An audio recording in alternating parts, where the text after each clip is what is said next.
Olá, eu sou o Luiz Ramalho, estou aqui para falar de matemática e, logicamente, dos números. Eles estão em todo lugar, na roupa que você veste, no seu sapato, no ônibus que você pega para ir ao trabalho, no número de telefone, no seu endereço. Mas você sabe para que servem os números?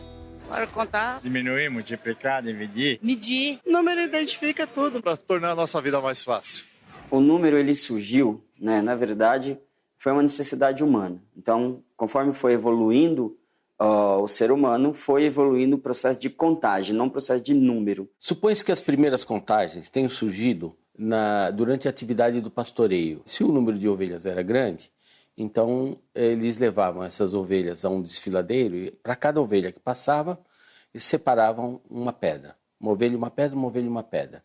No retorno faziam a operação inversa, né? Cada ovelha que voltava tirava uma pedra do monte. Se sobravam pedras, aquilo era indício de que alguma ovelha teria se desgarrado.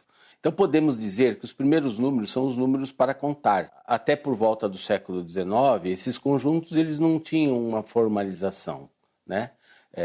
Só muito recentemente é que se nomeou conjunto dos números naturais, esses números para contar, 1, 2, 3, 4, 5, acrescido do zero. Saber contar é importante em muitas situações. Um bom exemplo é quando a gente precisa estimar um público de um evento, ou mesmo saber quantas pessoas foram às compras em uma determinada rua da cidade. Dependendo do tamanho e da densidade dessa população, é possível contar as pessoas que estão na rua de uma em uma.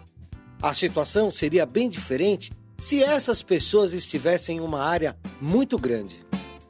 O interessante é que fazendo essa contagem, sem querer a gente está demonstrando algumas das propriedades do conjunto de números naturais. Dá para perceber, por exemplo, que todo número natural tem um sucessor.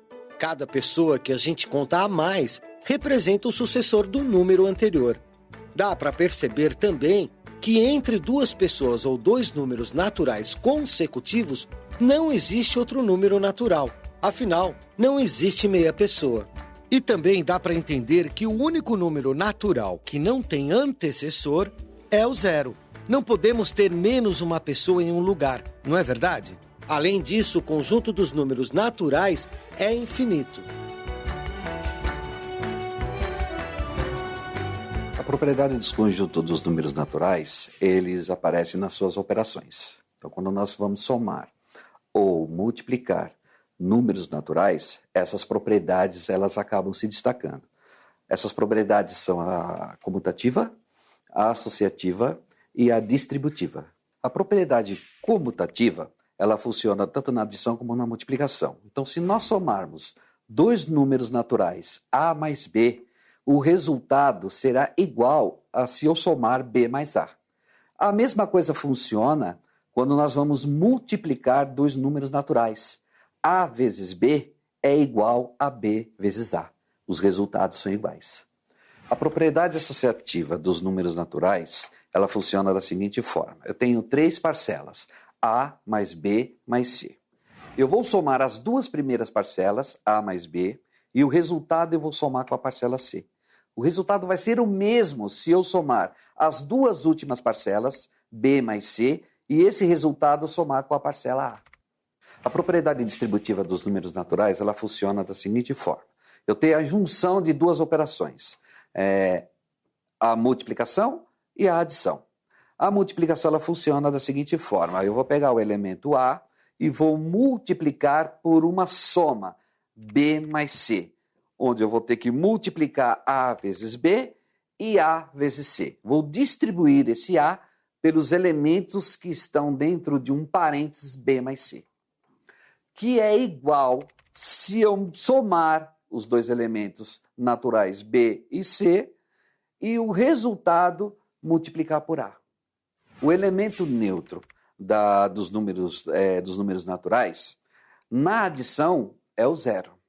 Então, quando eu pego um número natural e somo com zero, vai me resultar o próprio número natural. Ou seja, A mais zero é igual a A. Na multiplicação dos números naturais, o meu elemento neutro agora é o 1. Então, qualquer número natural multiplicado por 1 dá ele mesmo. Ou seja, A vezes 1 é igual a A, sendo A um número natural. Mas nem sempre essas propriedades que a gente vê na adição e na multiplicação se aplicam nos casos de subtração e divisão de dois números naturais. Isso porque, dependendo dos números envolvidos no cálculo, o resultado pode ser negativo ou uma fração. E números negativos e frações não pertencem ao conjunto de números naturais. Quando o número não faz parte do conjunto, costumamos dizer que ele não pertence a esse conjunto. Se faz parte, dizemos que ele pertence ao conjunto dos naturais. Para resumir a forma de escrever isso, utilizamos símbolos. Pertence, não pertence, está contido, não está contido. Quando a gente fala de elemento, então o elemento é relacionado ao seu grupo. Então o elemento pertence ao grupo. Se é um grupo pequeno, pertence a um grupo maior, o grupo pequeno está contido no grupo maior. A gente já sabe que o conjunto dos naturais é infinito, mas dentro desse conjunto podem existir infinitos subconjuntos. E dois subconjuntos muito conhecidos são os conjuntos de números pares e o conjunto de números ímpares. Em algumas cidades, a numeração das casas é dividida em pares de um lado da rua e ímpares do outro, como acontece nessa rua em que a gente está. Isso ajuda os carteiros no trabalho de entrega de correspondência. Portanto, aqui a gente tem um exemplo bem claro. De um lado, o subconjunto dos pares e do outro, o subconjunto dos ímpares. Assim como essas casas fazem parte da mesma rua, os dois subconjuntos pertencem ao mesmo conjunto, o conjunto dos números naturais. Bom, chegamos. Essa aqui é a minha casa. Vamos lá, vamos conhecer.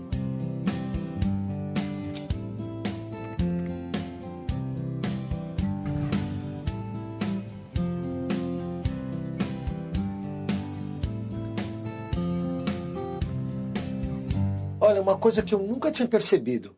Olha aqui, bem no painel desse elevador, existe um ótimo exemplo de um outro tipo de número, os números inteiros negativos, que junto com os números naturais vão formar o conjunto de números inteiros. Os números inteiros são os números naturais, que a gente viu anteriormente, juntamente com os seus negativos, que é o -1, o -2, o -3 e assim por diante. E esse conjunto inteiro é representado pela letra Z. Hoje, os números negativos estão presentes no nosso dia a dia. Eles servem para representar valores debitados na conta corrente, a queda de um índice econômico ou social e até para indicar a temperatura de uma câmara frigorífica. Sorvete, por se tratar de alimentos, tem todo um cuidado, né? De armazenamento, cuidado na fabricação. E hoje nós possuímos 2 câmaras frias, as duas trabalham a menos 24 graus, justamente para manter o sorvete na qualidade, né? Menos 18 a menos 24 é a temperatura ideal para se manter o sorvete. Mas os números inteiros negativos são só uma parte do conjunto dos números inteiros. Ou seja, o conjunto dos números inteiros negativos é um subconjunto do conjunto dos números inteiros. Tchau. Tchau, tchau. Mas quais são as propriedades desse conjunto? Valem todas as propriedades do conjunto dos números naturais. Vale a comutativa, associativa, tanto para adição quanto para multiplicação. Vale a distributiva também. Agora, tem uma que não entrou anteriormente, que é a propriedade do elemento oposto. É aquele número inteiro que, somado com o seu negativo, vai dar 0. Na reta numérica, você tem o 0 como a sua referência. Então, eu tenho o número 1, que está a uma unidade de distância do 0. Então, eu também tenho do outro lado o número que está a uma unidade de distância do 0, que é o -1. Sempre esses números que estão à mesma distância, eles são chamados de simétricos. Uma dúvida comum envolve o sinal de mais e de menos quando a gente precisa multiplicar os números inteiros positivos e negativos. E para facilitar esse cálculo foi criada uma regra conhecida como regra dos sinais. A regra de sinal na multiplicação e divisão de números inteiros funciona da seguinte forma. Quando eu vou multiplicar ou dividir dois números inteiros com sinais iguais, sejam eles positivos ou negativos, a resposta sempre vai me dar positiva.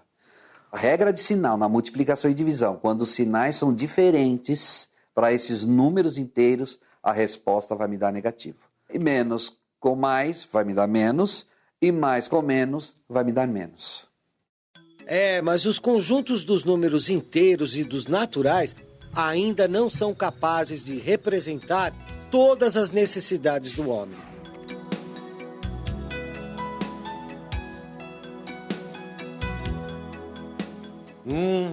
Na hora que a fome aperta, é ótimo ter um pedacinho daquela pizza que sobrou de ontem na geladeira, né? Um pedaço e pronto, salvou a pátria. Na fração é a mesma coisa que uma divisão. Então, uma divisão de um elemento por outro em partes iguais. Essa ideia de divisão, de repartir em partes iguais, surgiu lá no Egito Antigo.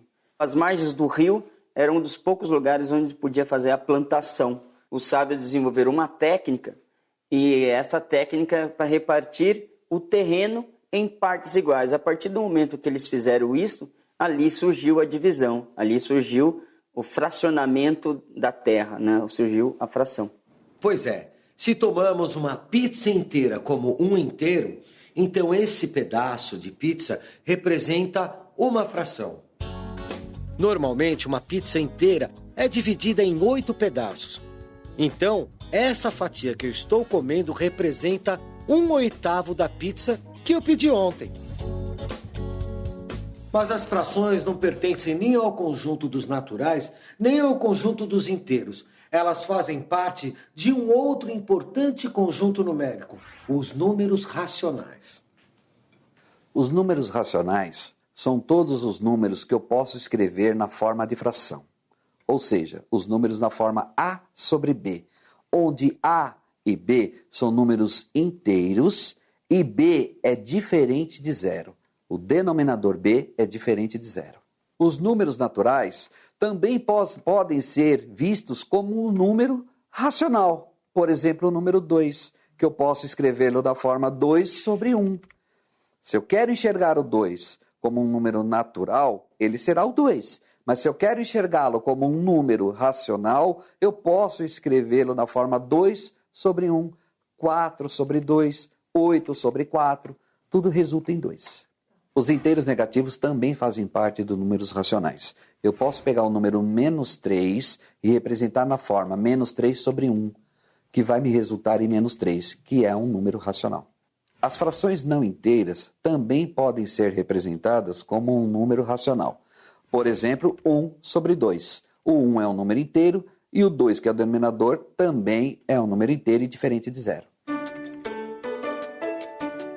A propriedade específica que diferencia esse conjunto dos outros anteriores é que ele possui o elemento inverso. Significa que um número racional multiplicado pelo seu inverso, isso aqui vai sempre ser igual a 1. Quando a gente encontra o elemento neutro da multiplicação, este elemento é o elemento inverso. Quando eu compro melancia, eu compro o quarto da melancia. Uma mesa de bolo, vamos supor, meia xícara de açúcar. Eu meço 1,63. Tomate está R$ 4,99. Um pacote de arroz está R$ 10,30.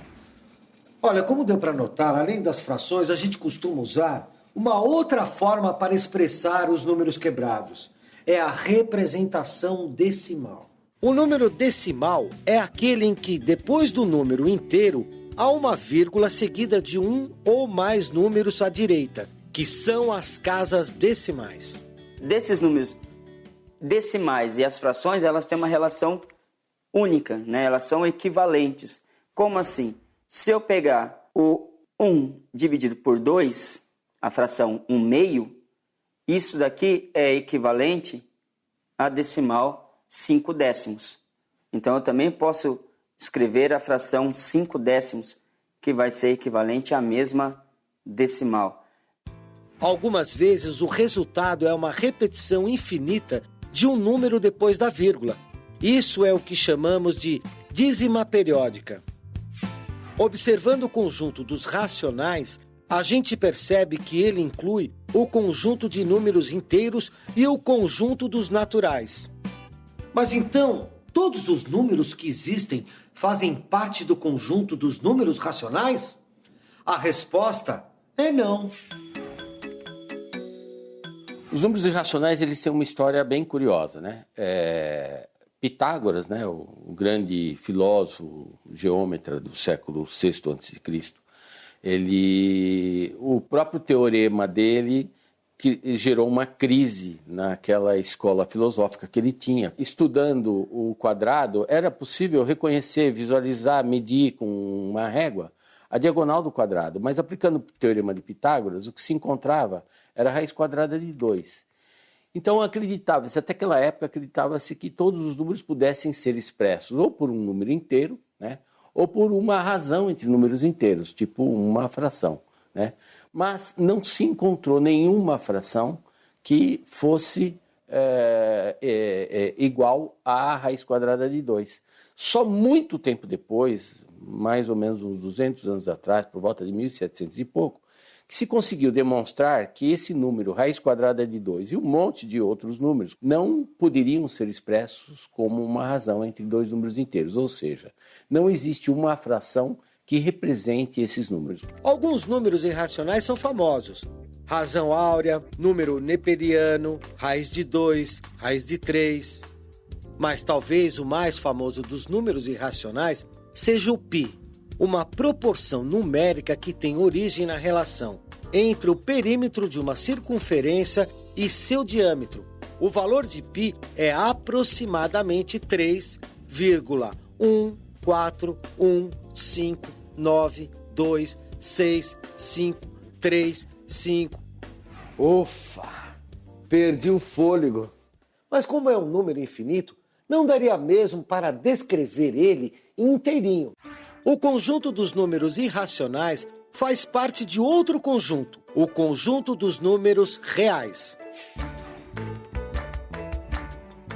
Esse conjunto, vamos dividir, essa caixa vamos dividir em duas partes. Aqui são os irracionais.